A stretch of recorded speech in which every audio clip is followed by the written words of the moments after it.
Hello students, स्वागत है आप सभी का हिंदी कक्षा में।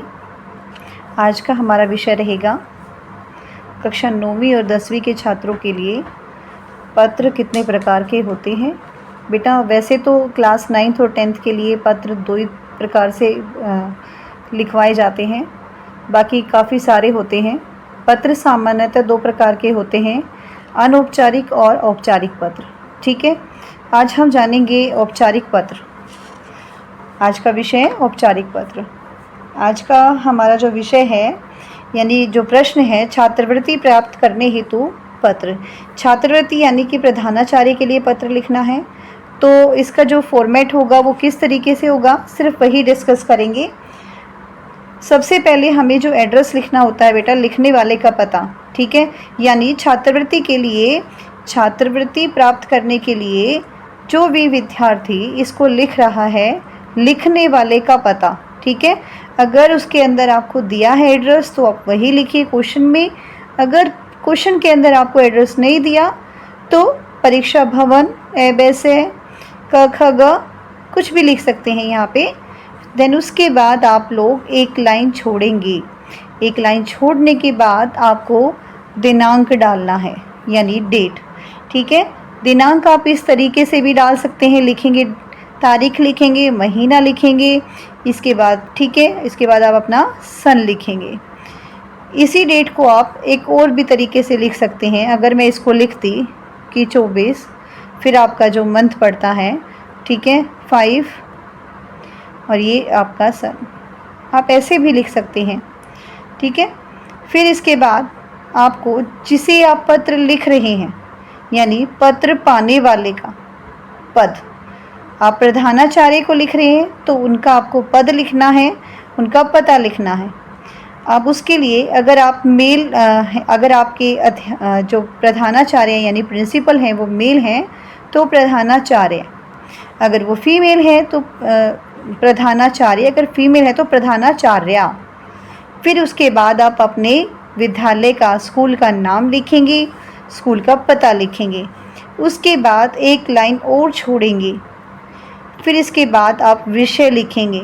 मान लीजिए आपका प्रश्न था, अपने प्रधानाचार्य को आर्थिक सहायता प्राप्त करने हेतु आवेदन पत्र लिखिए, तो बेटा आप विषय में डालेंगे बहुत छोटा ही, छात्रवृत्ति प्राप्त करने हेतु पत्र। ठीक है, आप आर्थिक सहायता चाह रहे हैं, इट मीन्स छात्रवृत्ति आप लोग को चाहिए, स्कॉलरशिप चाहिए जिससे आपकी हेल्प हो सके।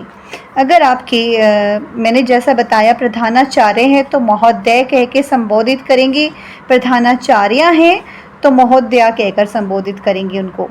फिर इसके बाद आप अपना जो भी आपको उनको बताना है, सबसे पहले आप अपने बारे में बताएंगे निवेदन करते हुए।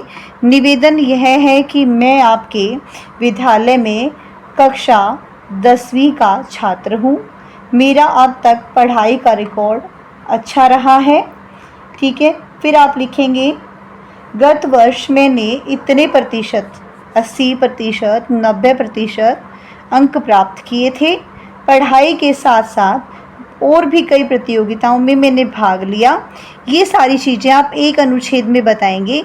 फिर उसके बाद आप दूसरा अनुच्छेद जो शुरू करेंगे उसमें आप अपनी समस्या के निवारण हेतु उनसे प्रार्थना करेंगे। क्या कहेंगे? जिस प्रकार से कहेंगे, जैसे मान्यवर, इस वर्ष मेरे पिताजी अस्वस्थ हो गए थे या बीमार हो गए थे, जिसके कारण उनका व्यवसाय या उनकी नौकरी ठप हो गई थी।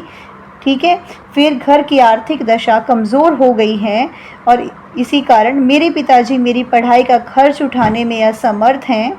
अतः आपसे निवेदन है कि मुझे इस वर्ष जो भी आपको जितने भी महीने की मासिक छात्रवृत्ति चाहिए या सालाना चाहिए प्रदान करें, ताकि मेरी पढ़ाई सुचारू रूप से चल सके।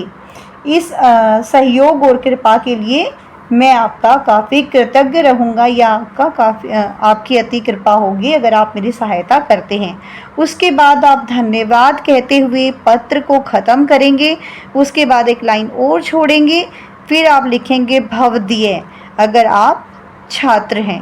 अगर आप छात्रा हैं तो भव दिया, या उसके लिए प्रार्थी, या फिर निवेदन करता, और फिर अपना नाम।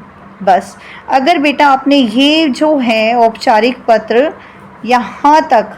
और ये अगर आप बोर्ड के अकॉर्डिंग देखते हैं तो इसके 2 मार्क्स हम जब चेकिंग करते हैं बोर्ड की, तो बेटा इस फॉर्मेट के ही 2 नंबर और नीचे इसका 3 नंबर, और ये जो आपका बीच का कंटेंट रहता है इसके 2 मार्क्स, यानी टोटल मिला के 5 मार्क्स का आपका जो है ना ये पत्र होता है, औपचारिक पत्र।